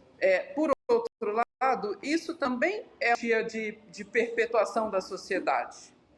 Então, eu sempre discuti na minha militância sindical, na negociação patronal, que eu até dizia para eles, se a gente resolver não ter mais filhos, vocês não vão ter quem explorar. Então, vocês precisam reconhecer a maternidade, isso é quando a gente das maternidade, né? Vocês precisam reconhecer a maternidade para, além de um afastamento da mulher do local de trabalho, uma função social também. Porque à medida que nós, da classe trabalhadora, que infelizmente também tem essa reprodução de classe, né, de falta de mobilidade na classe, vamos tendo filhos, a gente também garante que o capital vai poder se reproduzir também. Vai garantir força de trabalho para ser empregada no capital. E o mesmo vale para essa discussão na universidade, para os professores, para cientistas, para aquelas funções mais específicas, em que as mulheres são, às vezes, até mais bem capacitadas de escolaridade, em conhecimento, mas tem essa discriminação por conta de um afastamento. Eu estava lendo muito sobre isso, que a principal discriminação não é nem mesmo que a mulher opte por não ter filho, mas só a possibilidade dela se afastar do ambiente de trabalho por uma licença maternidade já faz com que ela ganhe menos. Então é uma coisa absurda, né? E, Nilza, na solenidade onde que o presidente sancionou a lei, uma fala da ministra das Mulheres, a Cida Gonçalves, foi muito impactante, porque ela fala que as mulheres esperaram por esse momento, vinham esperando por esse momento há 80 anos, né? E agora isso é fato. E também trouxe um dado muito importante, que as mulheres em cargo de chefia, no mesmo nível que os homens, na mesma função, ganhavam, em média, cerca de 22% a menos do que os homens, né, que exerciam a mesma função. Então, essa reparação histórica também vem no momento histórico que a gente vem passando no país, né, Nilza? É muitíssimo importante a retomada da democracia e de uma democracia participativa mesmo, inclusive que a gente pode entrar lá no Palácio, como foi o 8 de março, ou agora numa área que foi num hangar lá perto no hangar militar, lá perto do aeroporto de Brasília, a assinatura, já é uma coisa histórica. Olha, nós podemos de novo frequentar, o povo e principalmente as mulheres podem frequentar os espaços que são historicamente de homens e historicamente de homens poderosos. Então já é um momento muito ímpar. E essa reparação histórica da gente, porque a CLT prevê a igualdade de salário nas mesmas funções, mas isso é letra lá na CLT. A prática, eu acredito muito que vai vir com essa coisa do demonstrar os dados e a fiscalização, porque por lei, teoricamente, já existia. Então, é um avanço, assim, é uma reparação que nos coloca um desafio, uma alegria de comemorar, olha, estamos sendo hoje, nesse período, reconhecidas, e nos coloca o desafio dessa formação que a gente estava falando anteriormente, das pessoas se entenderem no direito, de não se rebaixar, porque muitas mulheres acabam concordando com aquilo como uma forma de ter emprego, como uma forma de reconhecimento e ter aquele espaço, que é um espaço que é nosso por direito e por capacidade, mas até este momento, era aceito essa situação de uma redução de salário, de um salário menor, para poder estar lá, para poder ter voz. Então, é uma coisa, assim, muito boa. Eu não acho palavra para expressar que não seja fenomenal e importante. E uma perspectiva de futuro para as meninas. Desculpa, mas a gente está comentando aqui sobre essa representatividade, mulheres em postos importantes, e aí eu queria trazer o seu exemplo para a gente também trazer na prática como isso é feito, né? Você que é a primeira mulher a estar à frente a uma central sindical, como é que esse tipo de representação de ter mulheres, como você disse, não só na universidade, em campos de pesquisa, em campos de ensino, mas também, no seu exemplo, à frente de uma central sindical, né? Uma mulher à frente de uma central sindical, como isso também pode estimular mais uma questão de igualdade nos outros níveis também de locais de trabalho, em outras hierarquias desse campo do trabalho. Exatamente. Eu fui eleita agora, recentemente, né? A gente fez um processo de transição em função da pandemia, ainda ficamos, eu e o outro companheiro que era o secretário-geral, dividindo, e no Congresso agora em março eu fui eleita. E quando apresenta como a primeira mulher presidente de central, as outras companheiras sempre se sentem assim muito representadas, porque elas dizem, olha, você abre uma porta para a gente, que assim como nós reproduzimos na sociedade, nos nossos espaços, infelizmente, a gente reproduz a sociedade, né? E no movimento sindical não ia ser diferente. Então, quando eu encontro as meninas de outras centrais, inclusive centrais maiores que a nossa, e por serem maiores, o espaço das mulheres são menores, porque tem muitos homens disputando ali aquele pedaço, elas falam, olha, é uma ótima perspectiva. E óbvio, eu tenho uma militância de muito tempo. Eu entrei no sindicato na década de 90. Então, eu entrei para a diretoria do sindicato muito jovem. Hoje eu tenho 54 anos e eu entrei no sindicato com 22 anos de idade. Então, eu tive possibilidades que outras meninas não têm, porque muitas já entram com um pouco mais de idade, já entram com filhos e vão tendo problemas em relação a isso. Eu tive um pouquinho de diferença em relação a isso, mas nada disso tirou uma condição, a condição de ser mulher. E estar, muitas vezes, as pessoas acharem que eu estava no espaço porque eu era mulher e não porque eu tinha capacidade. Por muitas vezes eu tive que discutir com as pessoas, seja numa mesa de representação com o governo hoje, ou no espaço, ou seja, numa representação com a negociação com os patrões. Eles falavam assim, não, mas essa mesa aqui está muito machista, traz a Nilza. Eu digo, não, eu quero também, eu vou porque eu sou mulher, mas eu vou também porque eu tenho capacidade, eu tenho história no movimento sindical e eu tenho acúmulo de conhecimento. Eu estou estudando agora, fazendo a minha primeira graduação no DIES, né, de Ciências do Trabalho, mas a minha formação política, ela tem que ser respeitada porque a gente aprende também muito com a história, né?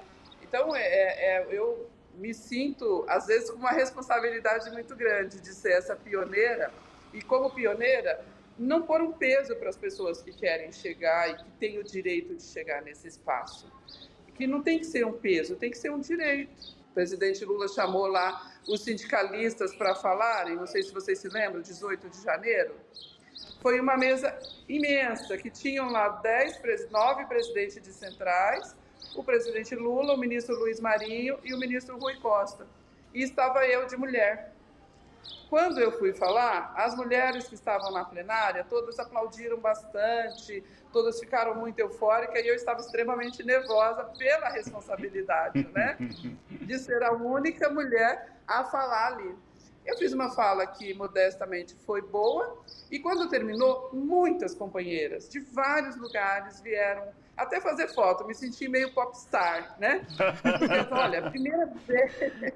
Você é a única mulher ali, que coragem, que responsabilidade. né? Vieram fazer foto, contar história, aí vieram mulheres negras para falar da dificuldade que é para as mulheres negras. Uma advogada de um sindicato lá do Maranhão, ela disse que muitas vezes ela é questionada, mesmo ela estando vestida, caracterizada, né, como advogada, tá com aquelas roupas mais finas, mesmo assim as pessoas dizem que ela tem que ir pelo elevador de serviço, que ela questionam ela. E no Maranhão, que é um estado de pessoas já também com bastante negros, questionam ela, a capacidade dela e a formação dela. Então, foi muito importante aquele dia. Eu senti o peso da responsabilidade depois que terminou, com o quanto de companheiras que vieram falar de como se sentiram representadas ali naquele momento. É isso, Nilza. A representatividade é muito importante, mas além disso também de valorizar a qualificação de cada uma de nós nos nossos espaços.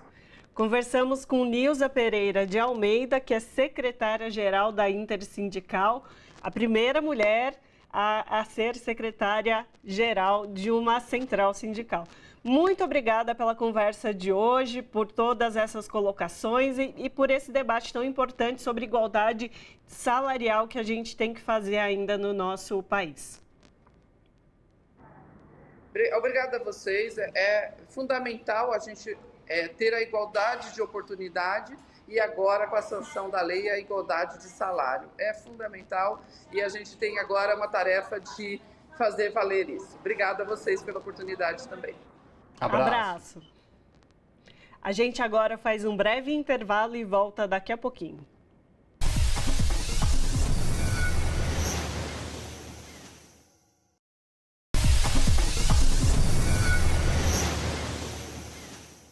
Afirmou que o governo vai pagar o piso nacional da enfermagem retroativo a maio. Sobre essa questão e os resultados da conferência, a gente conversa agora com o Fernando Pigato, que é o presidente do Conselho Nacional de Saúde. Fernando Pigato, tudo bem? Prazer te receber aqui no Revista Brasil TVT. Seja bem-vindo. Olá, Cosmo, também um olá a Ana Rosa. Muito bom estar aqui na TVT novamente. A gente já estava com saudade, né, de dar uma passadinha por aqui, né, mas obrigado pelo convite. Que bom. E um retorno numa ocasião especial, né? Teve aí a realização da 17ª Conferência Nacional de Saúde em Brasília, vários delegados de todo o Brasil. E uma coisa muito bacana, o Fernando, que é a volta da sociedade civil a participar efetivamente nas discussões da saúde e que saúde nós queremos no nosso país. Queria te ouvir sobre os impactos e a importância da realização da Conferência Nacional de Saúde. É importante a gente falar que essa conferência ela não está sendo organizada agora, esse ano. A gente fez a convocação dela e preparamos a convocação dela durante todo o ano de 2021 e fizemos o lançamento no dia 5 de outubro de 2021. Depois, inclusive, do 7 de setembro, aquele entre tantas ameaças de golpe que tivemos nesse país, né? E por isso que a gente lançou com o tema Garantir Direitos, Defender o SUS, a Vida e a Democracia. Porque realmente os direitos estavam sendo retirados, né? A vida, né, a partir da pandemia da Covid-19, num governo negacionista, né, estava sendo colocado em risco, um governo que optou por um projeto de morte, né, o SUS sendo desfinanciado desde o golpe de 2016, nós já tivemos até o final do ano passado, só para ilustrar, mais de 60 bilhões de reais retirados do SUS, e a própria democracia sendo ferida de morte. Então, a gente, quando colocou esse tema e juntamos com o tema, né, Amanhã Vai Ser Outro Dia, trazendo a poesia, trazendo Chico Buarque, é porque a gente precisava, apesar de tudo que nós estávamos passando, esperançar o povo brasileiro para a gente poder chegar nesse momento. Então, o Conselho Nacional de Saúde enfrentou, né, combatendo, né, no período anterior, resistindo, né, aos retrocessos e, ao mesmo tempo, preparando essa nova página da história que a gente está escrevendo. Então, porque às vezes as pessoas acham que foi só um evento que aconteceu agora em Brasília, mas não é isso. A gente precisa resgatar, teve atividades preparatórias, né, depois começamos ali nas atividades, inclusive durante a campanha eleitoral, apresentando propostas que já estavam sendo discutidas na preparação da conferência para as candidaturas presidenciais.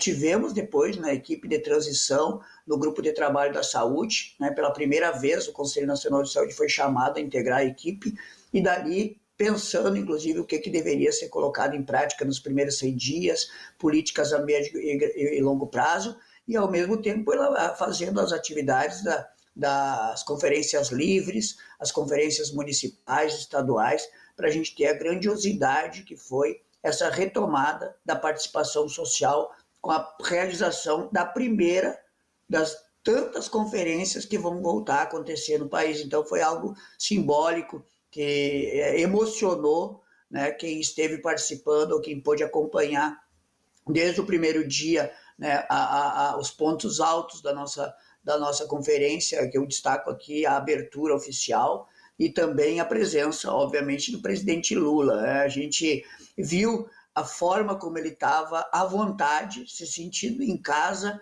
para rever realmente tudo aquilo que ele acredita e que a gente acredita junto, se concretizando, que é uma conferência nacional com mais de 6 mil pessoas participando, vindo de todos os lugares do Brasil, a partir de uma construção ascendente que envolveu mais de 2 milhões de pessoas no Brasil. Então, não é pouca coisa o que a gente fez aí nesse último período. E aí, nesse contexto que você coloca, dessa participação popular, da pessoa, cidadã e cidadão estarem presentes nessa conferência, como que foi o debate, o que trouxe esse debate referente à defesa e o fortalecimento do sistema SUS, que a gente sabe é tão importante para a nossa população, porque diz respeito não só à questão de consulta médica, vacinação, mas o SUS ele lida com um todo da nossa vida, do nosso cotidiano. A gente faz, inclusive, sempre o resgate da 8ª conferência que aconteceu em 86, o próprio presidente Lula, ele falou, uma das questões que foi destacada, ele falou que há 37 anos foi realizada a primeira conferência popular, que foi a 8ª, em 86, e que este espaço de conferência é que tem determinado a melhoria da qualidade da saúde da população, ou seja, todas as conquistas que a gente teve na saúde são obra e trabalho de vocês. Foi assim que ele se referiu, falando da importância das conferências. Essa conferência, em especial, além de ela tratar esse tema de enfrentar o desfinanciamento, onde a gente busca que até o final do governo do presidente Lula, 6% do PIB seja investido na saúde do nosso país, na saúde pública e no SUS, isso quase dobraria o valor que é investido hoje,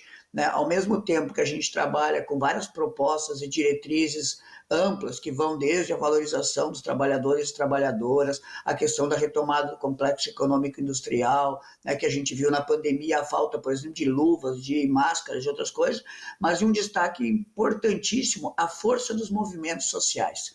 As diretrizes e propostas que foram aprovadas, elas trazem a inclusão e a equidade para o centro do debate do SUS. Nós tivemos conferências livres, 99 conferências livres que aconteceram. E das propostas aprovadas, aí tem a perspectiva dos povos de terreiro, da população negra quilombola, pessoas com deficiência, LGBTQIA+, que nos grupos de trabalho, essas propostas foram aprovadas diretamente. A gente teve propostas reacionárias que foram derrotadas também, porque elas vieram. O que aconteceu nos últimos anos do país fez com que, inclusive, pessoas delegadas para a Conferência Nacional viessem de pautas reacionárias. Botaram destaque nos grupos, pediram supressão total, onde se falava em gênero, onde se falava de outros temas. Para ter uma ideia, a plenária final aprovou tema polêmico, como, por exemplo, a questão da maconha, a questão do aborto. Ou seja, foi uma conferência que veio para marcar uma virada histórica, onde esta questão da importância da gente afirmar a visibilidade de demandas de parte da sociedade brasileira, especialmente aquela que mais sofreu, inclusive na pandemia, que é a mais violentada, que é a mais discriminada, ou seja, que sofre todos os dias, viesse para o centro do debate para a gente poder fazer com que o SUS realmente seja o SUS, aquele que busca a universalidade, a equidade, a integralidade, mas a equidade, normalmente, ela não aparecia. E, assim, apareceu mais nessa conferência, justamente por tudo que a gente enfrentou no último período de um governo de extrema-direita no nosso país. Então, acho que isso mostra também a força, né, do que a gente precisa para frente para poder fazer com que outras pautas possam gerar melhoria, né, fazer com que essas populações tenham visibilidade, a força das mulheres na Conferência Nacional de Saúde, algo incrível, só quem viveu, né, esses 4 dias pôde sentir, né, o que a gente sentiu, que é o povo retomando nas suas mãos a rédea, né, do seu destino, das suas vidas, né? Inclusive, Fernando, quando você fala a força das mulheres, uma mulher ministra à frente da pasta da saúde, que na 17ª conferência anunciou aí que o governo vai pagar o piso nacional da enfermagem retroativo. Também fecha isso com chave de ouro e mostra o quanto esse governo está preocupado não só com a valorização, garantindo o pagamento retroativo do piso da enfermagem, mas para além disso, a capacitação e o que, né, a questão que envolve toda a saúde pública se propõe daqui para frente. Queria te ouvir também sobre essa questão. É muito importante essa tua pergunta, porque é uma conquista histórica, o piso nacional da enfermagem, o Conselho Nacional de Saúde sempre esteve ao lado e junto nessa luta, e eu presenciei um momento histórico, né, antes da gente começar a atividade pública ali com a presença do presidente Lula na sala, né, onde o presidente Lula, a ministra Anísia e nós estávamos, né, o Fórum Nacional de Enfermagem sendo recebido, que era uma reivindicação que existia, né, pelo presidente, pela ministra, por nós, onde houve esse compromisso que foi posteriormente anunciado. Então, acho que é importante, né, e além da fala do presidente Lula dizendo que, para além da enfermagem, todas as pessoas profissionais da saúde, inclusive aquelas invisíveis, que muitas vezes não são percebidas, o pessoal que está lá na segurança, o pessoal que está lá na limpeza, o pessoal que está lá dando suporte, né, para aquelas profissões legitimadas, obviamente profissões reconhecidas como da saúde, mas que são muitas vezes as invisíveis, que a gente chama, da importância que essas pessoas que atuam na saúde têm para o país. E quando a gente considera, inclusive a Ana Rosa falava, né, dessa questão de que a saúde não é só ausência de doença, né, que a saúde é a pessoa ter o bem-estar físico, mental, a pessoa poder ter comida, a pessoa poder ter a habitação, a pessoa poder ter o trabalho digno. Isso também foi destacado na fala do presidente, ou seja, para a gente foi muito importante e a gente deve seguir. E para isso que a gente tem que, inclusive, trabalhar no orçamento agora, né? Nós estamos trabalhando já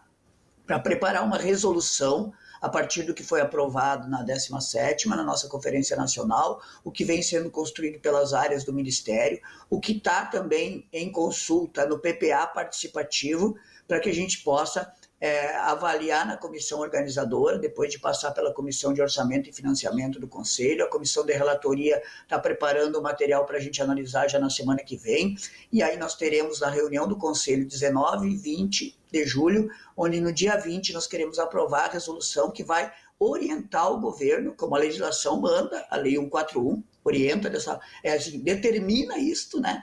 Nós fazermos, então, esta orientação para o que caberá no Plano Nacional de Saúde e no Plano Plurianual de 2024 a 2027, para que aquelas propostas e diretrizes aprovadas se tornem realmente realidade na vida das pessoas. E aí, considerando isso que você acaba de falar, pegando esse gancho, o presidente Lula, nessa atividade final, né, o dia final da conferência, ele falou que, de fato, essa conferência não se acabava ali, né? Ela tem que ser perpetuada por todo o período, ao longo dos anos.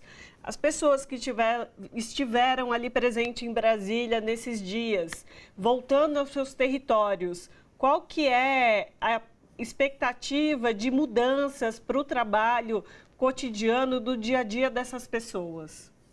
Muito importante, né, tu fazer essa pergunta, porque a gente consegue falar sobre a devolutiva que a gente quer fazer. Nós já pretendíamos fazer isso depois da 17ª, da 16ª, não foi possível, o governo anterior não permitiu. Conseguimos com o secretário executivo, lá no final de 2021, assinasse um TED com a Fiocruz, e nós transformamos isso, que seria devolutiva, numa preparação da 17ª, né, onde a gente, inclusive, está tratando de um curso de avaliação e monitoramento do controle social no SUS. Temos formação para o controle social do SUS, que a gente não deixou de fazer nesses últimos 6 anos, né? E temos o Participa Mais, que é um projeto de formação que a gente está colocando também no PPA para intensificar cada vez mais formação, especialmente nos territórios, com multiplicação de formação.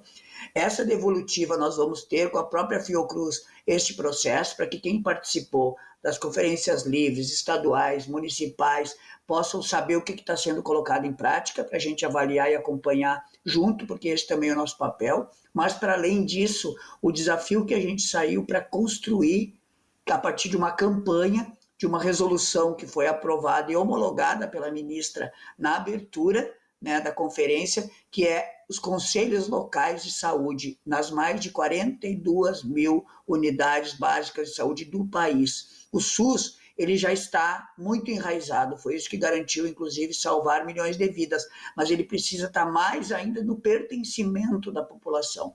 E a realização, a criação ou fortalecimento onde já existe dos conselhos locais de saúde vai garantir isso. Quando as pessoas participam, isso ficou demonstrado na pandemia, a partir de experiências exitosas que a gente coletou, que é onde a população estava mais organizada, onde conselhos locais de saúde estavam funcionando, o enfrentamento à pandemia foi melhor, se salvou mais vidas. Então é isso que a gente precisa agora fazer, radicalizar na democracia, para que tudo aquilo que a gente definiu seja realmente realidade. Perfeito. Então, conversamos com Fernando Pigato, que é presidente do Conselho Nacional de Saúde. Fernando, muitíssimo obrigada pela sua participação conosco aqui hoje. E, obviamente, o SUS é sempre um assunto perene aqui nas nossas pautas, no nosso dia a dia, e é assim que tem que ser, né? Isso, a gente fica à disposição. Nós temos 19 comissões intersetoriais que vão também ter desdobramento daquilo que foi aprovado na conferência. Quando vocês quiserem nos chamar, não precisa ser só eu, pode chamar também outras pessoas aí das várias representações que a gente tem no Conselho Nacional de Saúde, porque é para isso que a gente também, né, precisa estar, porque comunicar é fundamental. E eu quero fechar aqui deixando um forte abraços para vocês e para todo mundo que está nos acompanhando. Abraço. No nosso momento cultural, vamos falar de um samba enredo composto por trabalhadores bancários lá do Rio de Janeiro, que pode ser destaque da Escola de Samba Estácio de Sá, na Sapucaí, em 2024. E quem vai contar essa história sobre esse samba enredo pra gente é o Almir Aguiar, que é secretário de combate ao racismo da Contraficult, que é a Confederação dos Trabalhadores do Ramo Financeiro, né, ligado à Central Única dos Trabalhadores, e um dos compositores desta canção, deste samba enredo. Almir Aguiar, tudo bem? Prazer te receber aqui no Revista Brasil TVT. Seja bem-vindo. Ô, Cosme, tudo bem? Um abraço para você, para Ana. É um prazer, obrigado pelo convite. Vamos falar um pouquinho de samba, né? Maravilha!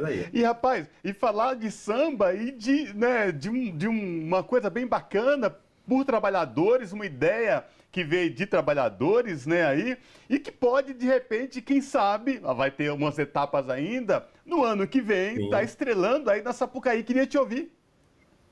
Então, é um samba de bancários, né? Tem um companheiro, Enilson Nascimento, que é bancário aposentado da Caixa Econômica Federal, também compositor, ele sagrou-se campeão do samba da Unidos da Tijuca em 2004. Valmir, do banjo, que é o da ala musical da escola, da Estácio de Sá. O companheiro Jorge Lourenço, que também da ala de compositores, foi da ala, né, da Unidos da Tijuca, e eu também já participei da Unidos da Tijuca em alguns sambas, e como o tema, ele é um tema importante, ele está em pauta, essa discussão racial, falar da ancestralidade, falar das figuras, as mulheres negras que tiveram um papel marcante na nossa história. Eu gostei muito, é um tema que eu debato e eu ajudei bastante nessa questão, e eu acho que está bonita, a melodia está bacana, o pessoal na quadra. Ainda faltam algumas eliminatórias, todas as sextas-feiras, hoje é um dia, né? E no dia 5 de agosto será a grande final. Eu espero que nosso samba chegue. Está muito bonito. E a Estácio, ela até no samba que vocês escreveram e musicaram, vocês falam do berço do samba, né? Estácio da onde vem a origem das primeira escola de samba do Rio de Janeiro, também da origem de outras escolas. Queria que você falasse um pouco dessa importância, assim, de trabalhadores e trabalhadoras estarem envolvidos na condução de uma escola de samba tão importante para a nossa cultura nacional. É verdade. A Estácio de Sá é uma escola muito antiga, é uma escola tradicional, já esteve há algum tempo no grupo especial. Ela, infelizmente, tem esses altos e baixos, mas é uma escola muito querida, uma escola com samba irreverente, anima muito a torcida.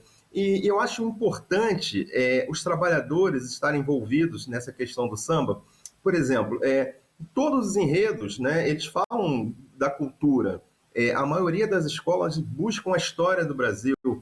Eu acho que esse resgate é muito importante. Então, a Estácio, com essa proposta de falar da Cambinda, da Maria Conga, isso é fundamental, porque a gente precisa, em todos os carnavais, não só nos carnavais, claro, mas em todo momento fazer esse debate. Então, quando a gente traz para a escola de samba e pega um pouco da história, e isso vai ser apresentado na avenida, são as duas figuras importantes na letra, né? Mas com certeza no desenvolvimento da escola na avenida, com certeza um carnavalesco vai falar de outras mulheres importantes, e isso é muito legal. Eu acho que trazer para a avenida a história negra, a história da nossa ancestralidade, isso é fundamental. E são 4 autores negros, né? Eu, o Jorginho, o Valmir, o Enilson. Então, acho que a gente está assim, bastante envolvido emocionalmente nessa questão. E eu sei que as pessoas têm gostado muito. E essa, como eu falei, é uma escola tradicional e ela com certeza vai fazer um carnaval muito marcante para o grupo especial. E Almir, você falou dessa questão, né, do engajamento, um samba enredo produzido por trabalhadores negros. Queria te ouvir também sobre essa questão do engajamento social, mas que você também falasse aqui para os nossos telespectadores da TVT e ouvintes da Rádio Brasil Atual, dos processos e etapas até a escolha final do samba enredo, que a gente sabe que tem uma jornada aí, uma caminhada pela frente, né, Almir? Sim, é verdade. Com a Propola, esse ano, o carnavalesco, ele apresentou a sinopse, né, que conta trechos, né, do que a gente ia apresentar no samba, concentrou na figura das meninas, né, da Cambinda e da Maria Conga, e fala um pouco, né, da questão da ancestralidade, a importância de discutir essa questão racial, discutir os nossos antepassados, esse processo, como ocorreu Maria Conga e também a Cambinda, que foram sequestradas da África, ainda criança. A Maria Conga, ela era filha do rei do Congo, né, e a família toda foi sequestrada aqui. Ela foi para a Bahia, depois para Magé.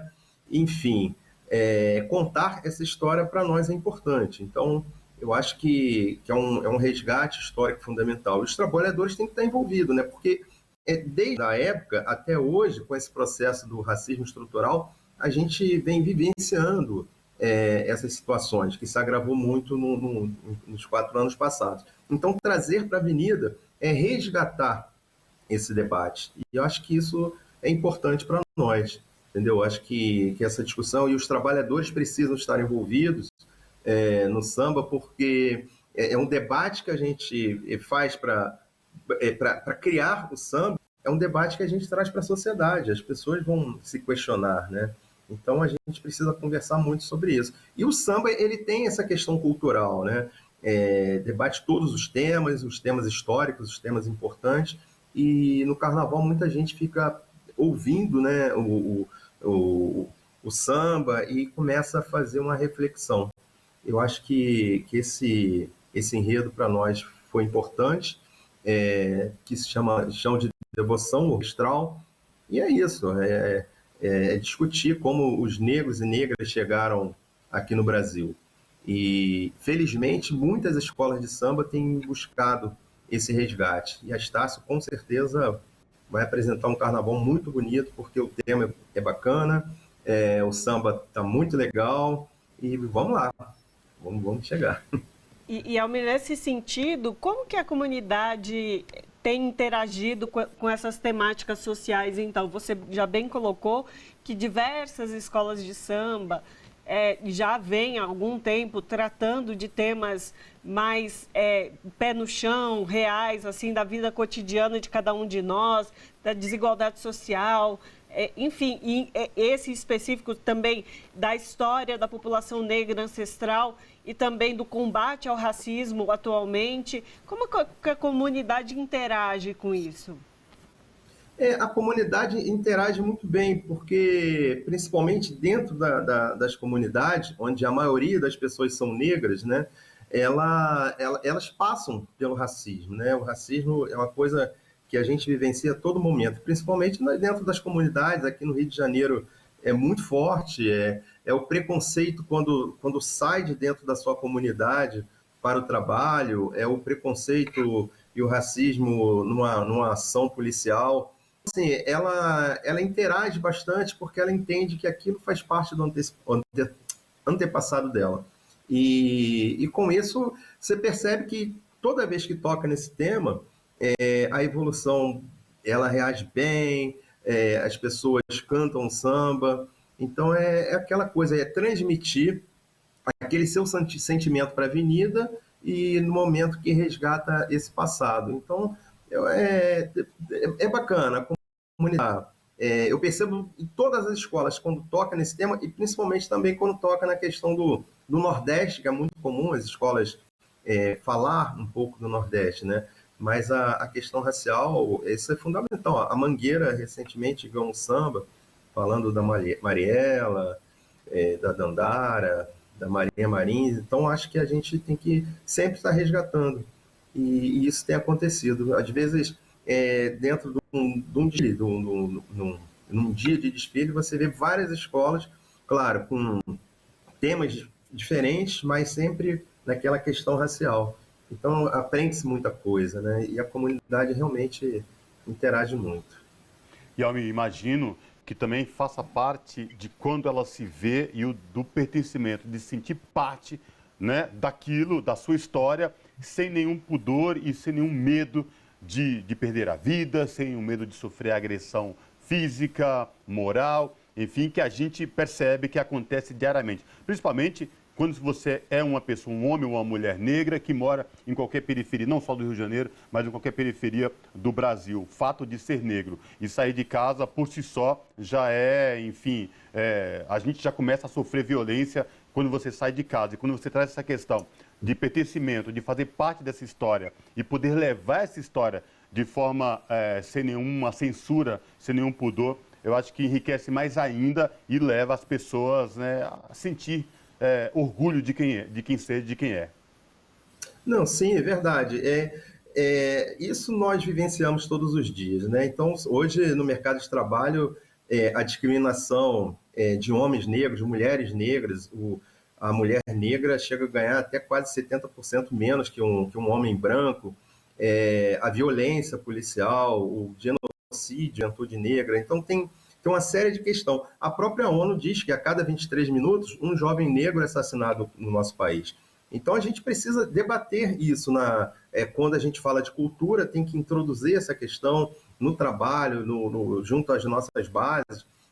A Confederação Nacional do Ramo Financeiro, a CONTRAF, a presidenta mesmo, a Gilvânia Moreira, ela dá muita força para a gente discutir essa questão racial. Nós vamos fazer o nosso 7º Fórum de Idade Negra no Sistema Financeiro, pela ausência de negros nos bancos, né?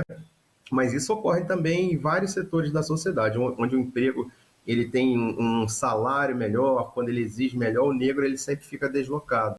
E com isso a gente precisa discutir. E as pessoas que estão envolvidas ali no samba, comunidade, quando entram na avenida, ela esquece naquele momento tudo isso, porque ela pensa na sua escola, e o samba mesmo, ele resgata essa coisa toda do racismo, da ancestralidade, e as pessoas vão lá com muita alegria, mesmo com tudo que acontece no dia a dia, hoje, mas é um momento único, é um momento especial. E então a gente vai ver um trechinho do samba, que vocês enviaram um videozinho pra gente. Sim. Telespectadores e os ouvintes vão acompanhar escutando uma palhinha. Então vamos lá assistir um trechinho para ver, quem está curioso, saber um pouco como é o samba.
Então, nós conversamos com Almir Aguiar, que é secretário de combate ao racismo da Contraficute e um dos compositores desse samba enredo que a gente acabou de ouvir um trechinho. Almir, muitíssimo obrigada pela sua participação conosco aqui hoje e sorte para vocês aí nas próximas etapas dessa competição aí pelo samba enredo. Na torcida. Estamos aqui na torcida.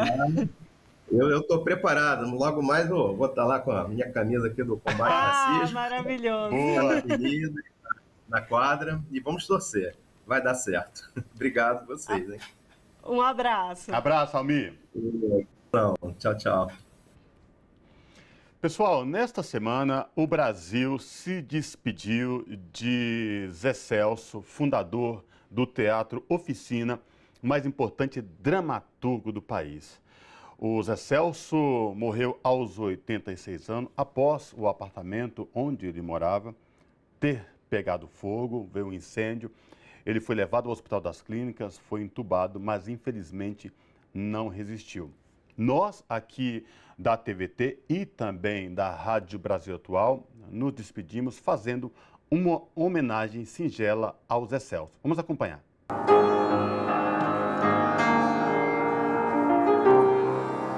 Canta, canta, canta, esquece a tristeza e canta, canta, canta, canta pra não chorar. Canta, canta, canta mais.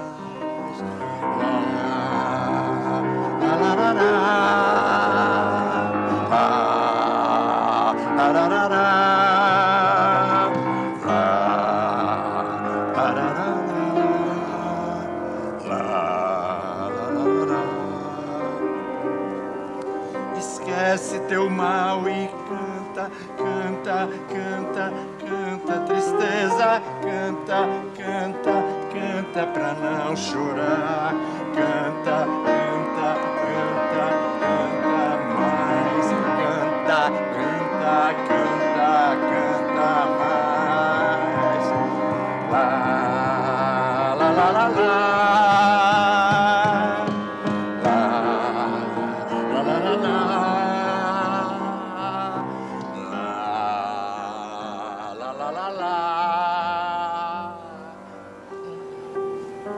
O Edson, um fotógrafo, me disse uma coisa maravilhosa, que eu tinha me esquecido completamente.